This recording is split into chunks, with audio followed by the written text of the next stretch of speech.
मैं Navneet Gautam's classes of physics में आप सभी का स्वागत करता हूं। पीएससी सेकंड सेमेस्टर थर्मोडायनेमिक्स आप पढ़ रहे हैं और लास्ट क्लास में मैंने आपको एंट्रोपी चेंज पढ़ाया था। ठीक है, किस किस में? एक तो आइडियल गैस में और एक वान डेर वाल गैस में। ठीक है, आइए एंट्रोपी चेंज का ही एक दूसरा डेरिवेशन करेंगे। एंट्रोपी का ही हेडिंग डालो, एंट्रोपी। ठीक है, डेरिवेशन किसका है? आप ऐसे भी लिख सकते हैं, expression of entropy, entropy of, है ना, स्टीम।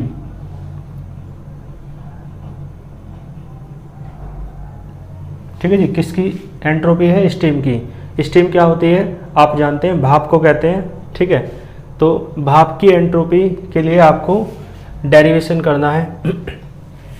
देखो एक बार बताओ, सबसे पहले आप मान के चलेंगे कि आपके पास क्या है? वाटर है। ठीक है, तो आप वाटर की एंट्रोपी निकाल लेंगे। एक तो मान लो वाटर की जो एंट्रोपी है उसे आप क्या मान लेंगे? S water. ठीक है जी, अब वाटर को स्टीम में भी तो बदलना पड़ेगा। अभी तक तो वाटर है आपके पास, तो वाटर को आप स्टीम में बदलेंगे, यानी जल को भाप में बदलेंगे। तो एक एंट्रोपी इस प्रोसेस की हो जाएगी। उस एंट्रोपी को मान लो, आप मान लो एस डैश। ठीक है, कुछ भी मान सकते हो। तो जो वाटर की एंट्रोपी है और वाटर को स्टीम में बदलने का जो प्रोसेस है उसकी जो एंट्रोपी है, उन दोनों के सम के बराबर होगी स्टीम की एंट्रोपी, एंट्रोपी ऑफ स्टीम। इस तरीके से, है ना। तो यानी आपको एस यानी एंट्रोपी, स्टीम की एंट्रोपी निकालनी है तो आपको वाटर की एंट्रोपी निकालनी पड़ेगी और प्लस वो एंट्रोपी निकालनी पड़ेगी जो वाटर से स्टीम बदलने की प्रोसेस की एंट्रोपी है। ठीक है, और इसमें कुछ 11वीं क्लास की बातें आपको लिंक करनी पड़ेंगी, जैसे कि मैं बता देता हूँ थोड़ा।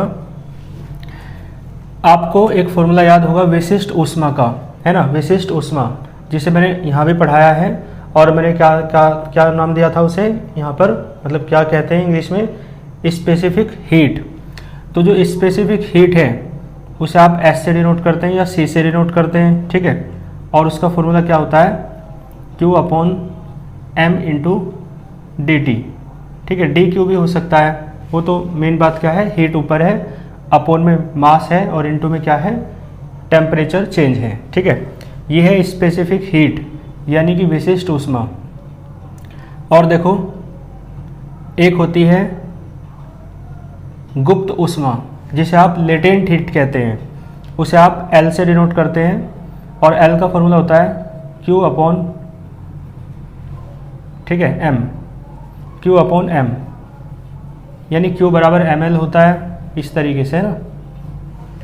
ठीक है जी, तो ये गुप्त ऊष्मा का फॉर्मूला है जिसे लेटेंट हीट कहते हैं, और ये विशिष्ट ऊष्मा यानी कि स्पेसिफिक हीट का फॉर्मूला है। ठीक है जी, इसमें देखो जब वाटर की आप एंट्रोपी निकालेंगे तो इस फॉर्मूले को यूज करेंगे। ठीक है जी, क्योंकि ये वाला जो गुप्त ऊष्मा है या लेटेंट हीट है वो केवल तब यूज होती है जब अवस्था परिवर्तन होता है, यानी जब स्टेट चेंज होता है। और देखो यहाँ पर तो स्टेट चेंज नहीं हो रही है, स्टेट चेंज इस प्रोसेस में हो रही है। वाटर किस में बदल रहा है? स्टीम में। तो इस प्रोसेस में यानी एस डैश को निकालने के लिए आप इस फॉर्मूले का यूज करेंगे। क्लियर है? गुप्त ऊष्मा यानी लेटेंट हीट वाले फॉर्मूले का। क्यों? क्योंकि मैंने बताया गुप्त ऊष्मा जो होती है ना, वो ये अवस्था परिवर्तन की होती है गुप्त ऊष्मा। चाहे तो आप वाटर को जैसे कि किस में बदल रहे हैं? स्टीम में बदल रहे हैं, तो ये अवस्था परिवर्तन की गुप्त ऊष्मा L हो जाएगी, यानी latent heat of change in state. ठीक है, तो बस एक बात मैं 11वीं से आपको ये लिंक करना चाह रहा था कि जब किसी सब्सटेंस की अवस्था परिवर्तन की जाती है यानी स्टेट में चेंज की जाती है तो आप लेटेंट हीट को यूज़ करते हैं। ठीक है, यानी गुप्त ऊष्मा का प्रयोग करते हैं। ये सब 11वीं की बिल्कुल बेसिक बात है, आप अपने बाइंडर में देख भी सकते हैं। ठीक है, या वो टॉपिक आप पहले थोड़ा सा पढ़ भी सकते हैं। इसके बाद देखो मैंने आपको फॉर्मेट दे दिया है कि स्टीम की आपको एंट्रोपी निकालनी है तो एंट्रोपी पहले आपको वाटर की निकालनी पड़ेगी और फिर वाटर से स्टीम कन्वर्जन के दौरान जो प्रोसेस है उसके लिए जो एस डैश मानी है आपने ये एंट्रोपी वो निकालनी पड़ेगी और फिर दोनों को ऐड कर देंगे तो स्टीम की एंट्रोपी आपको मिल जाएगी। ठीक है, देखो तो सबसे पहले मैं वाटर की एंट्रोपी निकालता हूँ। तो देखो सबसे पहले मैं मान के चलता हूँ कि लेट अस कंसीडर, मान लो वाटर कितना है 1 ग्राम है। ठीक है, 1 ग्राम है वाटर, क्लियर है, कोई दिक्कत वाली बात नहीं है। 1 ग्राम वाटर है और 1 ग्राम वाटर है तो आप मुझे बताओ एस वाटर निकालना है आपको। तो मैंने बताया इसमें तो फॉर्मूला ये वाला यूज कर लेंगे, स्पेसिफिक हीट वाला। तो एक फॉर्मूला आप जानते हो स्पेसिफिक हीट का क्या होता है, लिखा है dQ upon m into dt। ठीक है, यही तो होता है। और देखो m तो मैंने 1 ग्राम मान लिया है m कितना मान लिया है 1 ग्राम। ठीक है, और जो यहाँ से देख के बताओ, साइड में बता देता हूँ, जो dQ है आपका कितना आएगा 1 इंटू एस। एस भी आपका 1 होता है, मैं आपको बता दूँ इन्फॉर्मेशन के लिए, आपको यहीं लिख देता हूँ मैं। ठीक है, स्पेसिफिक हीट होती है एस, और ये वाटर के लिए यानी जल के लिए इसका मान जो होता है ना 1 होता है, और इसका मात्रा क्या होता है कैलोरी। ठीक है ना, कैलोरी पर ग्राम डिग्री सेंटीग्रेड। ठीक है जी, तो जल के लिए वाटर के लिए एस की जो वैल्यू है वो होती है 1 कैलोरी पर ग्राम डिग्री सेंटीग्रेड। ये बात भी आप 11th क्लास से देख सकते हैं। तो मैंने एस की वैल्यू भी 1 रख दी है, तो डी क्यू कितना आया देख के बताओ, डी क्यू कितना आया, डी टी आएगा या नहीं डी क्यू किसके बराबर आएगा, डी टी के। तो ये वाली बात मुझे यहाँ नहीं लिखनी, ये वाली बात मुझे यहाँ लिखनी है। ठीक है, यहाँ पर तो बताओ डी क्यू बराबर किसका आएगा। ठीक है, एस भी 1, ये भी 1 और इंटू डी टी, तो डी क्यू बराबर किसके आएगा डी टी के। आपको तो एंट्रोपी निकालनी थी, एंट्रोपी है ना, और एंट्रोपी कब निकलेगी, डी एस बराबर क्या होता है D Q upon T, second law of thermodynamics, from second law of thermodynamics. ठीक है, क्या होता है डी एस बराबर होता है डी क्यू अपॉन टी, और डी क्यू किसके बराबर है डी टी के। तो डी एस बराबर किसके आया डी टी अपॉन टी। ठीक है जी, डी एस का इंटीग्रल कर दे तब एस वाटर निकल जाएगा, है ना। तो दोनों तरफ इंटीग्रेशन कर दो, इंटीग्रेटिंग, देखो इंटीग्रेट करोगे तो D S integrating D T upon T. देखो ये डिफरेंशियल है, ये इंटीग्रल है, एक दूसरे के अपोजिट होते हैं, कैंसिल होकर कट जाएंगे, एस बचेगा केवल, और एस किसका है ये वाटर का, तो सफिक्स में वाटर भी लिख दिया मैंने।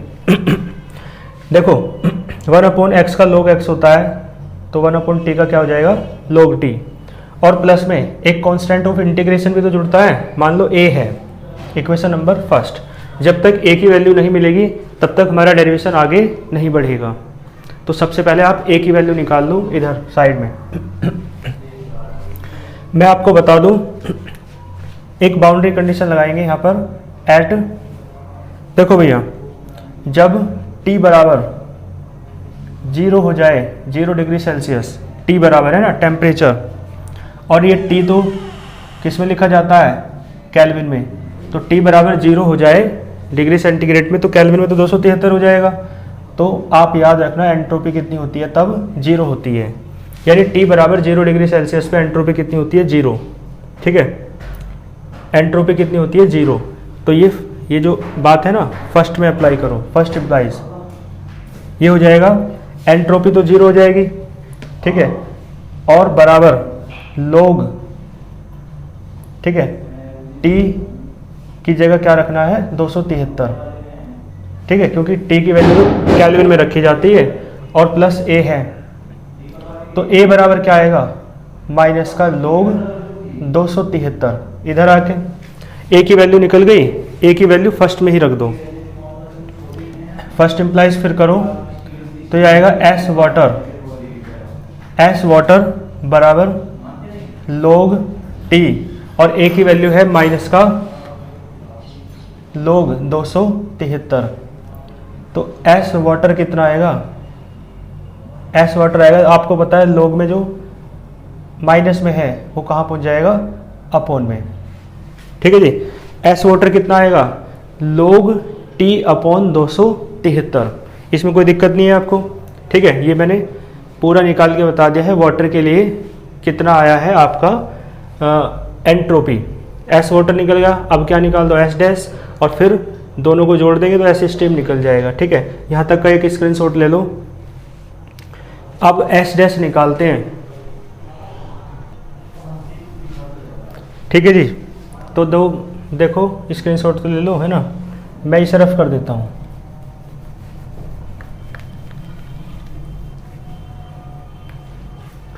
एस वाटर निकाल दिया, एस डैश और निकालना है। ठीक है, ये तो मैंने समझाने के लिए बताया था। यहाँ से देखो, बस देखो एस डैश, एस डैश यानी एंट्रोपी किसकी, जब वाटर से स्टीम में कन्वर्ट करते हैं। तो आप मान के चले कितने ग्राम वाटर है, मान लो 1 ग्राम। ठीक है, तो आप लेटेंट हीट यानी गुप्त ऊष्मा का फॉर्मूला बताओ क्या होता है, Q बराबर m इंटू एल होता है। ठीक है, होता है ना, और m की जगह क्या है, m की जगह है आपका 1, तो 1 इंटू एल, तो कितना आ जाएगा L। ठीक है, और इसे आप यहाँ से देख के बताओ कितना आएगा, Q बराबर L आ गया नहीं, Q बराबर कितना आया L। तो आपको आवश्यकता पड़ेगी S डैश निकालने के लिए, किसकी, S डैश क्या है, एंट्रोपी है। ठीक है, तो इसे आप dQ मान सकते हो। तो dQ बराबर किसके आया, यहाँ से आप लिख सकते हो इधर, dQ बराबर किसके आएगा, ये तो मैंने बता दिया आपको। ठीक है, कितना आएगा L, dQ किसके बराबर आया L। ठीक है, और एक बात और सुनो ध्यान से, कौन सा लॉ लगाएं, सेकंड लॉ ऑफ थर्मोडायनेमिक्स। क्या होता है, मैं लिख देता हूँ, from second law of thermodynamics क्या होता है, आप जानते हो ds बराबर क्या होता है, dq अपॉन t। ठीक है जी, और ds बराबर dq अपॉन t। तो यहाँ पे dq की वैल्यू क्या है, L है ना, कितनी है L, तो L अपॉन टी। क्लियर है, तो ये जो लेटेंट हीट निकली है, देखो ध्यान दो, आपको तो एस डैश निकालना था। ठीक है, इंटीग्रल करने पे भी कुछ नहीं होगा, ये तो कंप्लीट ही है। तो एक काम कर लें, ये डी का किस्सा ही ख़त्म कर लो, डी कन्फ्यूजन क्रिएट करेगा, अन्यथा आप सेकंड लॉ ऑफ थर्मोडायनेमिक्स को भी ऐसे ही लिख लो। ठीक है, क्लियर है, मैंने डी हटा लिया सब जगह से, क्योंकि इंटीग्रेशन करोगे तब भी वही आएगा, एल अपॉन टी का इंटीग्रेशन करोगे वही तो आएगा, क्योंकि ये कंप्लीट है, स्मॉल का कंप्लीट हो जाता है इंटीग्रेशन करते हैं तो, लेकिन ये तो कंप्लीट है ही। तो आप देख के बताओ, Q बराबर m इंटू एल था, मैंने माना m को 1, तो Q बराबर किसके आया, L के, ये मैंने यहाँ पे लिख दिया है। और सेकंड लॉ ऑफ थर्मोडायनेमिक्स आपने लगाया, तो S बराबर इस तरीके से आपने लिखा Q अपॉन T। ठीक है, और ये तो फॉर्मूला है भी, और देख के बताना Q किसके बराबर है, L के, तो S बराबर किसके आया, L अपॉन T के। लेकिन S नहीं मान रहे, मैंने कहा था S डैश मान लो, तो S डैश बराबर L अपॉन T। ठीक है, ये आ गया, इसमें कोई दिक्कत नहीं होगी। S डैश आपका आया L अपॉन T, और S वाटर आपका आया log T अपॉन 273। आपको तो क्या निकालना है, S स्टीम, तो बस देन, है ना, क्या लिखना है, entropy of steam, then entropy of steam आप डिनोट करें S स्टीम से। S स्टीम बराबर क्या आएगा, S वाटर और प्लस S डैश, कोई दिक्कत नहीं है। तो S स्टीम जो है वो तो निकालनी है, S वाटर की वैल्यू उधर रखी है, तो S स्टीम, S वाटर की वैल्यू है log कितना है, T अपॉन 273, और प्लस S डैश की वैल्यू है L अपॉन T। ठीक है, यही आपका डेरिवेशन है, ठीक है, एंट्रोपी ऑफ स्टीम। यहाँ तक का स्क्रीनशॉट लीजिए, ठीक है जी। तो इसका एक स्क्रीनशॉट ले लो। और मैंने क्या कहा, एंट्रोपी का ये डेरिवेशन तो आपका कंप्लीट हुआ। एंट्रोपी चेंज का एक डेरिवेशन पढ़ेंगे ड्यूरिंग फ्री एक्सपेंशन। तो नेक्स्ट हेडिंग डालो change in entropy during free expansion, ठीक है, change in entropy during free expansion, ठीक है जी। किसके दौरान? फ्री एक्सपेंशन के दौरान। और मैंने आपको बता रखा है फ्री एक्सपेंशन क्या होता है, करा रखा है ना ये प्रोसेस तो फर्स्ट यूनिट में। तो फ्री एक्सपेंशन क्या होता है, इसे हिंदी में बोलते हैं मुक्त प्रसार। तो आपको मुक्त प्रसार के दौरान एंट्रोपी में परिवर्तन निकालना है, ठीक है। एंट्रोपी में चेंज इन एंट्रोपी कह दो या एंट्रोपी चेंज कह दो, तो क्या आएगा, एंट्रोपी चेंज।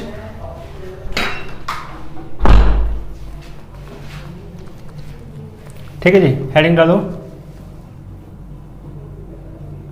एंट्रोपी चेंज,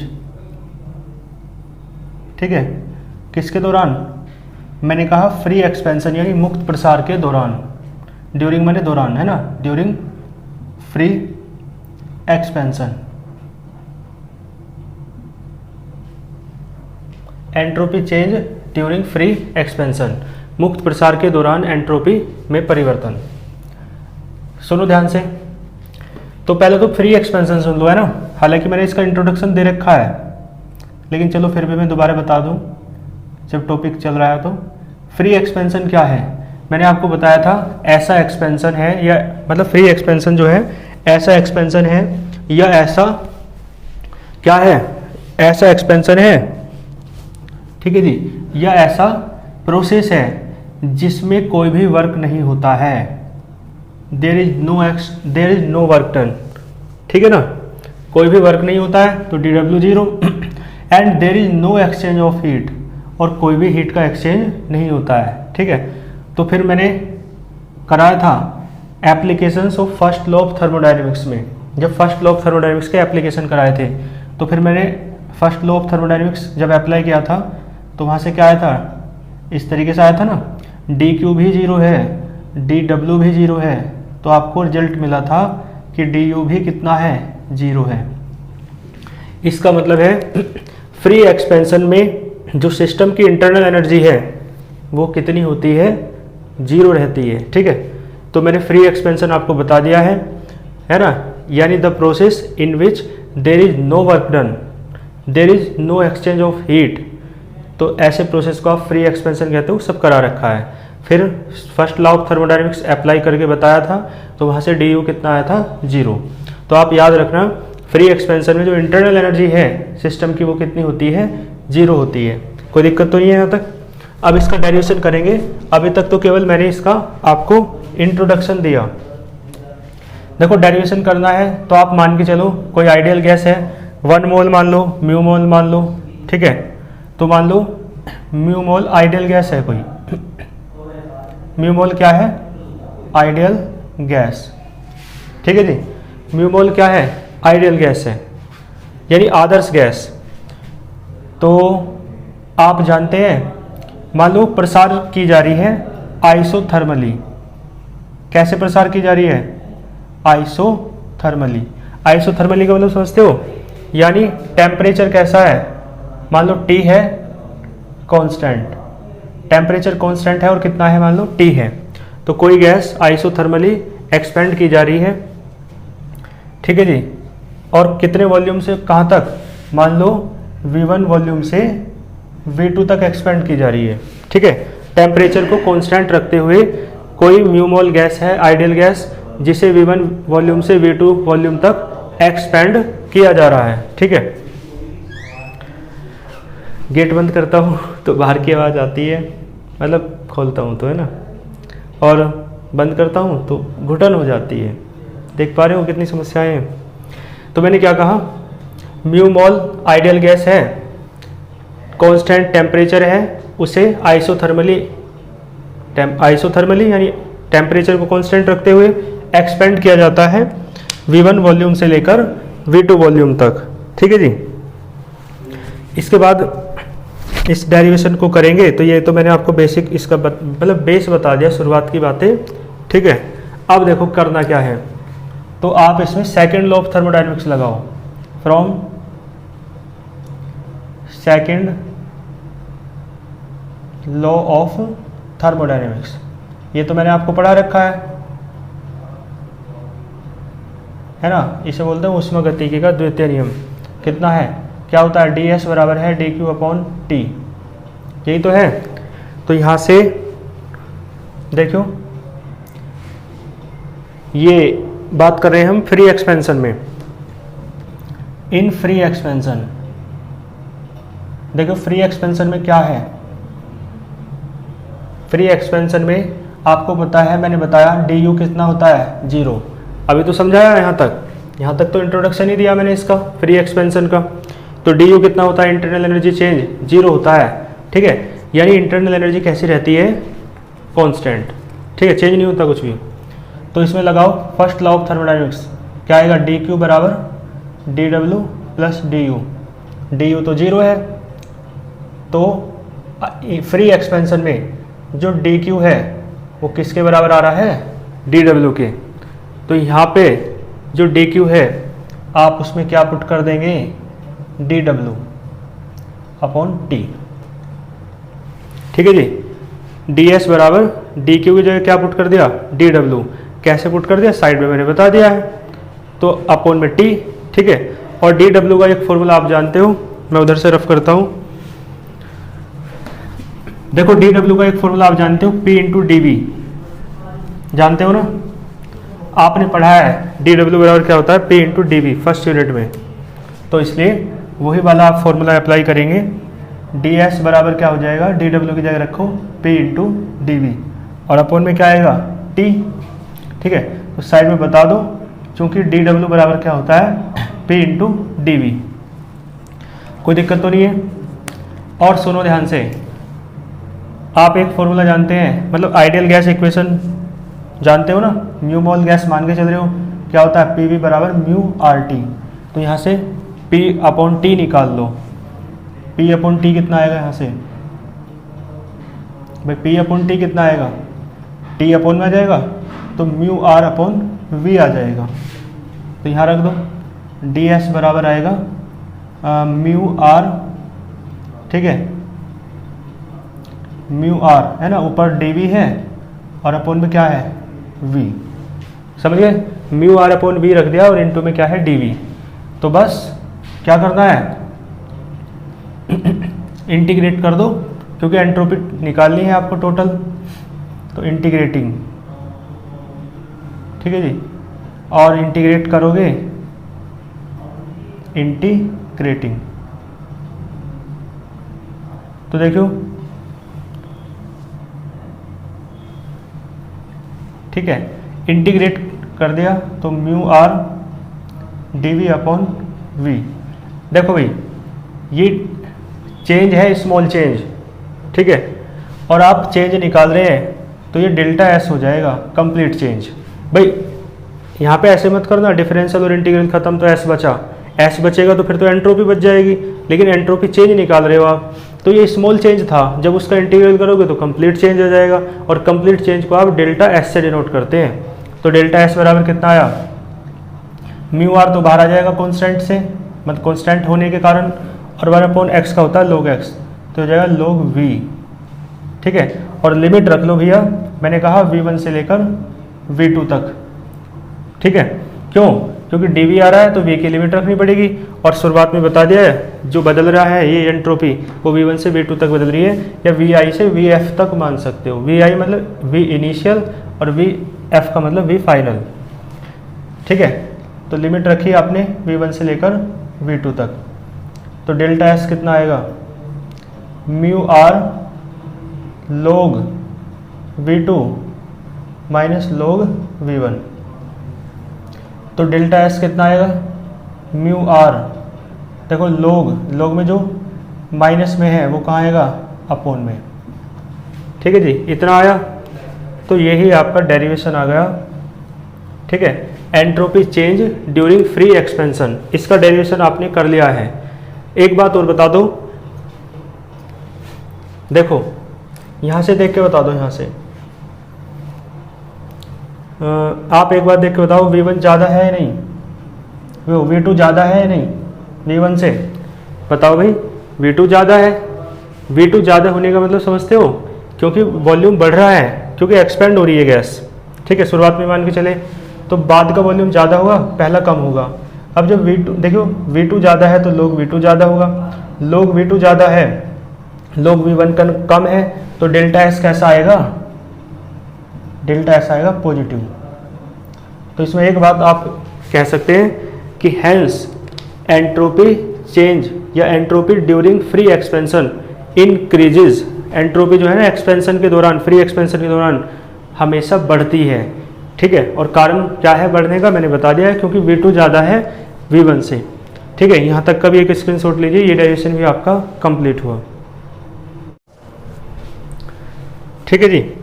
तो एक डेरिवेशन और करा देता हूँ मैं आपको, इसके बाद हेडिंग डालो एंट्रोपी चेंज, ठीक है। ध्यान दो, प्रोसेस देखो क्या है, आप आइस जो है ना, आइस बर्फ, उसे स्टीम में बदलना चाह रहे हैं, स्टीम यानी उसे वाष्प भाप में बदलना चाह रहे हैं, ठीक है। किसे, आइस को, यानी बर्फ को भाप में बदलना है। तो जब आइस को स्टीम में बदलेंगे तो उस दौरान एंट्रोपी में क्या चेंज होगा, ऐसा डेरिवेशन आपको करना है। तो हेडिंग डालो, ठीक है, एंट्रोपी चेंज व्हेन आइस, ठीक है जी, व्हेन आइस इज कन्वर्टेड,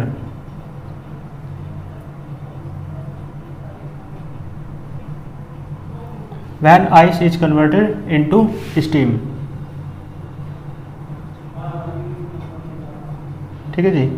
आप एंट्रोपी चेंज का डेरिवेशन कर रहे हैं जब आइस को किस में बदला जाता है, स्टीम में बदला जाता है, यानी बर्फ को किस में बदला जाता है, भाप में, ठीक है जी। तो इसमें देखो थोड़ा इसे समझ लो पहले, है ना, फिर डेरिवेशन तो हो ही जाएगा।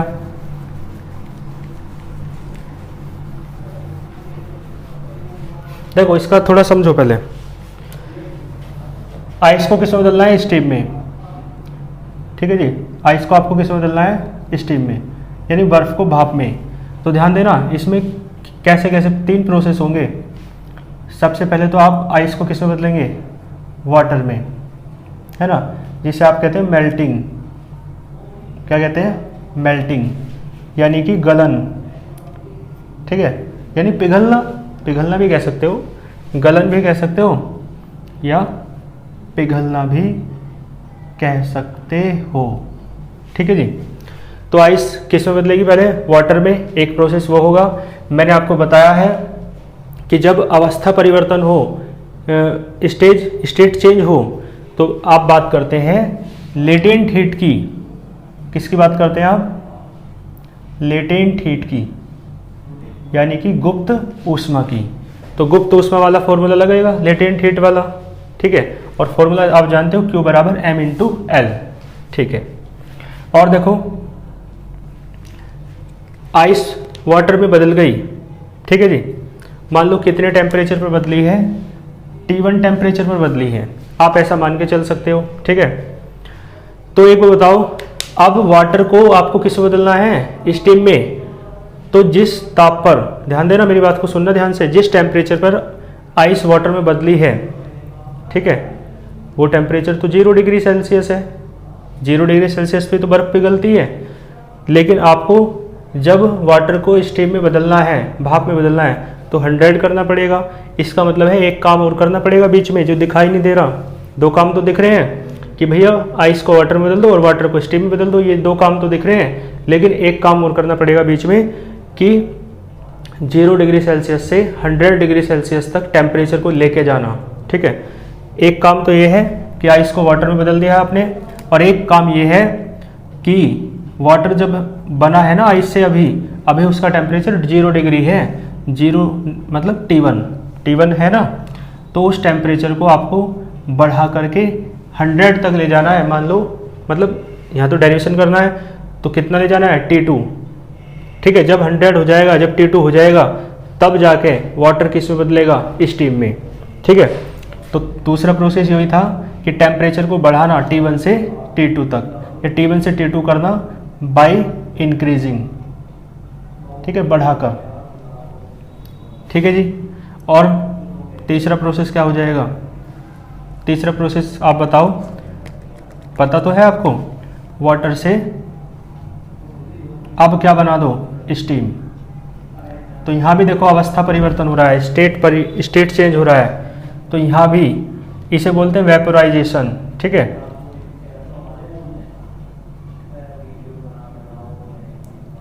ठीक है, वेपोराइजेशन यानी कि इसे हिंदी में कहेंगे वाष्पन।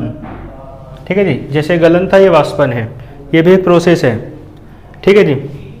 और यहाँ पर भी मैंने कहा लेटेंट हीट का यूज होता है तब जब आप क्या करते हैं, स्टेट चेंज करते हैं। मान लो यहाँ पर जो लेटेंट हीट है पहले L1 थी, अब मान लो कितनी है, L2 है।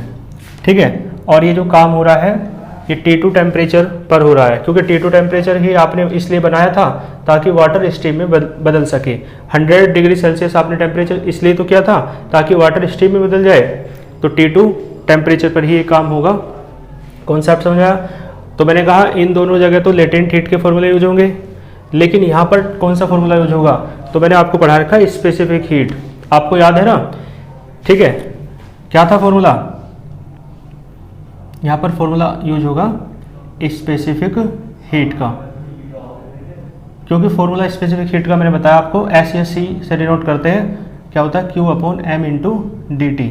ठीक है, तो मैंने पढ़ा रखा है, m को नीचे वाले को 1 मान के यदि डेफिनेशन दो तो किसी पदार्थ के 1 ग्राम का, किसी सब्सटेंस के 1 ग्राम का टेम्परेचर 1 डिग्री सेल्सियस बढ़ाने में जो हीट आवश्यक होती है, रिक्वायर्ड होती है, उसे ही आप स्पेसिफिक हीट कहते हैं। ठीक है, तो 1 ग्राम बढ़ाना है टेम्परेचर, 1 ग्राम का मतलब 1 ग्राम तो डेफिनेशन के लिए कहते हैं, इसका मतलब बढ़ाना कितना है, dt बढ़ाने का मतलब क्या है, T1 से T2 बढ़ाना है। तो इसका मतलब है टेम्परेचर बढ़ाने के लिए जिस हीट को यूज किया जाएगा, जिस फॉर्मूले को यूज किया जाएगा, वो फॉर्मूला होगा आपका स्पेसिफिक हीट का। कोई दिक्कत तो नहीं है? तो ये मैंने पूरा कॉन्सेप्ट आपके सामने बना दिया है, एक इसका स्क्रीनशॉट ले लो, फिर मैं डेरिवेशन करता हूँ इसका। ठीक है जी, तो चलो ये तो मैंने आपको पूरा समझा दिया। इसमें थोड़ी सी एक बात और सुन लो। तो सबसे पहले तो आप एंट्रोपी चेंज निकाल रहे हैं ना, तो सबसे पहले तो आप एंट्रोपी चेंज यहाँ इस प्रोसेस के लिए निकाल लेना, डेल्टा S1 मान लो यहाँ पे, और इसके लिए निकाल लो फिर डेल्टा S2, और फिर इसके लिए निकाल लो डेल्टा S3, और फिर आपको डेल्टा S बराबर क्या हो जाएगा, delta S1 plus delta S2 plus delta S3। समझ रहे हो? चलो, तो मैं इसे रफ नहीं करता, थोड़ी इतनी तो जगह है अभी। तो सबसे पहले आप क्या निकाल लो, डेल्टा S1, जब आप आइस को किस में बदल रहे हैं, वाटर में। ठीक है जी, तो कौन सा फॉर्मूला लगाएंगे, लेटेंट हीट का। तो सबसे पहले यही बात है, आप आइस को वाटर में बदल रहे हैं, तो फॉर्मूला क्या होता है, Q बराबर m/L होता है। ठीक है, लेकिन L की जगह क्या मानना है, L1, मैं उधर लिख चुका हूँ। m क्या है, m मास है आइस का। ठीक है, कितना भी हो सकता है, m ही मान लो, चलो, है ना? तो बताओ मुझे, ठीक है, यहाँ से Q बराबर कितना है, m/L1। यहाँ तक बात समझ में आ रही है? तो डेल्टा S1 यदि निकालना है तो आपको फॉर्मूला बताया ना भाई, ds बराबर, पढ़ा है ना फॉर्मूला, ds बराबर क्या है, dQ/T। यही तो है एंट्रोपी का फॉर्मूला, जिसे आप सेकंड लॉ ऑफ थर्मोडायनेमिक्स भी कहते हैं। तो ds की जगह डेल्टा S1 कह रहा हूँ मैं। ठीक है, और dQ यानी ऊपर हीट आती है, और हीट कितनी है, mL1। ठीक है, और अपोन में क्या है, टेम्परेचर। टेम्परेचर कितना कहा मैंने, इसमें कितना मानेंगे, T1। ठीक है, ठीक है, इस तरीके से डेल्टा S1 निकल गया। तो आप वेयर करके आप बता देंगे, या वो तो लैंग्वेज तो मैं आपको लिख के PDF दूंगा ही। L1 पता है क्या है, L1 वो हीट है, L1 समझ रहे हो कौन सी हीट है, इसे बोलते हैं, चलो मैं लिख ही देता हूँ इन दोनों के नाम। तो L1 जो है ना, वो लेटेंट हीट है, वो गुप्त ऊष्मा है। ठीक है, किसकी है, मेल्टिंग की।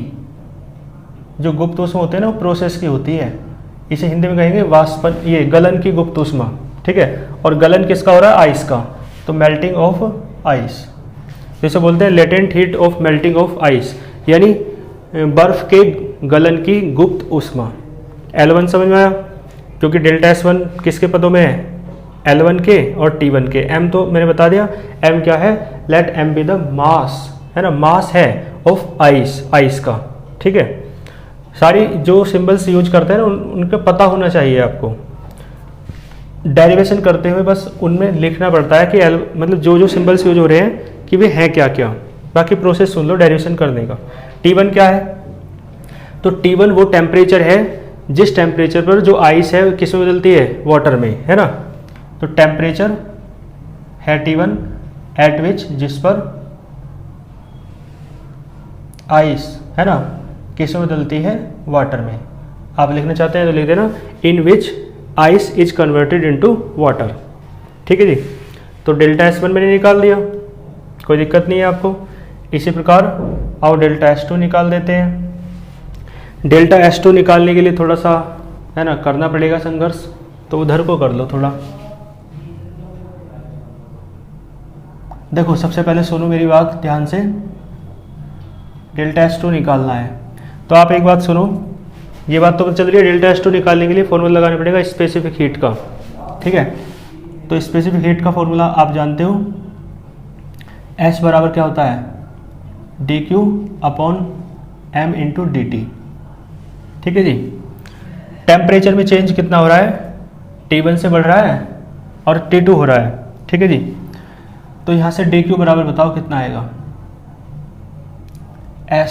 ठीक है, S जो है आपका वो तो क्या है, स्पेसिफिक हीट है, वो वाटर के लिए, यहाँ पे वाटर ही तो है। ठीक है, वाटर ही तो हो गया था, तो वाटर के लिए तो 1 होता है, तो 1 हो जाएगा m इंटू डी टी। तो dq बराबर कितना आएगा, m into D T. D T समझ रहे हो, डी टी टेम्परेचर है, मतलब टेम्परेचर चेंज है। ठीक है, जो T1 से T2 तक बदल रहा है। तो dq निकल गया, अब आप क्या लगाओ, सेकंड लॉ ऑफ थर्मोडायनेमिक्स। क्या होता है, ds बराबर होता है dq अपॉन t, ये तो होता है। ठीक है जी, और आप देख के बताओ dq की वैल्यू क्या है, m dt upon t। Integrate कर दो दोनों तरफ, इंटीग्रेटिंग, जब आप इंटीग्रेट करेंगे तो ये ds जो है, ठीक है, ऐसे लिख सकते हो m, ठीक है, और इसे लिख लो dt अपॉन t। dt आ रहा है तो लिमिट टेम्परेचर की लेनी पड़ेगी, और लिमिट कहाँ से कहाँ तक है, T1 से लेकर T2 तक। समझ में आ रहा है, T1 से लेकर लिमिट कहाँ तक है, T2 तक। ठीक है जी, अब देखो इधर देख लो, इधर दिख रहा है अभी, तो ये देखो इसे आप लिख सकते हो, एंट्रोपी क्या है यहाँ पर, एंट्रोपी चेंज ही तो है। तो एंट्रोपी चेंज है तो कंप्लीट वाली एंट्रोपी चेंज को दूसरे केस में मानना है डेल्टा S2, तो डेल्टा S2 मान लो। स्मॉल एंट्रोपी चेंज का इंटीग्रल करोगे तो कंप्लीट चेंज हो जाएगा, डेल्टा S2। m बाहर आ गया और ये 1/t का log t हो जाएगा, क्या हो जाएगा, log t, और लिमिट है T1 से लेकर T2 तक। तो डेल्टा S2 कितना आया, m डायरेक्ट लिख दूँ, log T2 minus log T1 आएगा, तो डायरेक्ट लिख दूँ log T2 अपॉन T1, क्योंकि आपको पता है log में जो माइनस में है वो किस में आ जाएगा, अपॉन में। तो डेल्टा S2 भी निकल गया, कोई इसमें दिक्कत नहीं होगी, डेल्टा S2 भी निकल गया। अब यहाँ पे डेल्टा S3 निकाल लो। ठीक है जी, तो पहले ये करा मैंने, फिर उधर कर दिया है डेल्टा S2। अब डेल्टा S3 निकालना तो कोई बड़ी बात नहीं है, ये कितना हो जाएगा, बिल्कुल इसी के जैसा हो जाएगा, mL2 अपॉन T2, क्योंकि यहाँ पे L2 मान रखी है लेटेंट हीट और T2 मान रखा है टेम्परेचर। बस वेयर करके आप यहाँ पे बता सकते हैं। ठीक है, L2 बराबर हो जाएगा लेटेंट हीट, लिख लेना पूरा, मैं बोल रहा हूँ लेटेंट हीट ऑफ, ये तो मेल्टिंग की थी, यहाँ पर वेपराइजेशन हो रहा है, तो ऑफ वेपराइजेशन लिख लेना पूरा, है ना। और वेपराइजेशन किसका हो रहा है, वाटर का। ठीक है जी, तो L2 बराबर है latent heat of vaporisation of water, यानी कि जल के वाष्पन की गुप्त ऊष्मा। और T2 बराबर क्या है, लिख देना T2 बराबर है टेम्परेचर एट विच, है ना, जिस पर water is converted into steam, जिस पर वाटर किस में बदल रहा है, स्टीम में बदल रहा है, यानी वह ताप जिसमें जो वाटर है यानी जल है किस में बदलता है, भाप में बदल जाता है। ठीक है जी, समझ में आया। तो मैंने डेल्टा S1 भी निकाल दिया, डेल्टा S2 भी निकाल दिया, डेल्टा S3 भी निकाल दिया, तीनों को जोड़ के आप टोटल निकाल दो बस एंट्रोपी चेंज। तो लिख देना टोटल एंट्रोपी चेंज, है ना, डेल्टा S बराबर delta S1 plus delta S2 और प्लस डेल्टा S3, दोनों को जोड़ के बस बॉक्स में बंद कर दो। डेल्टा S1 कितना है, mL1/T1, डेल्टा S2 कितना है, m log T2/T1 और डेल्टा S3 कितना है, mL2/T2। ठीक है जी, तो ये आपका एंट्रोपी चेंज आ गया। कब, जब आइस को किस में बदला जाता है, स्टीम में बदला जाता है। ठीक है जी, यहाँ से आप चाहो तो m कॉमन ले सकते हो, बाकी नहीं तो कोई आवश्यकता नहीं है। ठीक है, कोई दिक्कत तो नहीं है इसमें। तो मैंने पहले डेल्टा S1 निकाल दिया था, ठीक है, और ठीक है जी, ये डेरिवेशन आपका कंप्लीट हुआ। बाकी किसी किसी बुक में आपको ऐसे दे सकता है, जो मैंने आपको यहाँ पे S1 ले लिया ना, तो S दे सकता है स्मॉल s कभी कभी, है ना। तो स्मॉल s मैंने बताया, हालांकि वाटर के लिए कितना होता है 1, लेकिन यदि 1 ना वैल्यू रखे तो क्या आ सकता है, तो फिर ये आ जाएगा डेल्टा S बराबर mL1/T1 plus m into small s, ठीक है, log T2/T1 और प्लस mL2/T2। तो वो तो कोई बात नहीं है, जैसे भी है ना आपसे कहे उसके अनुरूप आपको कर देना है, इसमें कोई ऐसी बात नहीं है। s की वैल्यू 1 रखे तो 1 रख दो, और बिना 1 के कहे तो वैसे कर दो। ठीक है, कोई इसमें दिक्कत वाली बात नहीं है। ठीक है जी, तो ये डेरिवेशन आपका कंप्लीट हुआ। आज के लेक्चर में इतना ही रखते हैं, कल नेक्स्ट लेक्चर में नेक्स्ट टॉपिक के साथ मिलते हैं। तब तक के लिए अच्छे से पढ़ते रहिए, अपना ध्यान रखिए। All the very best.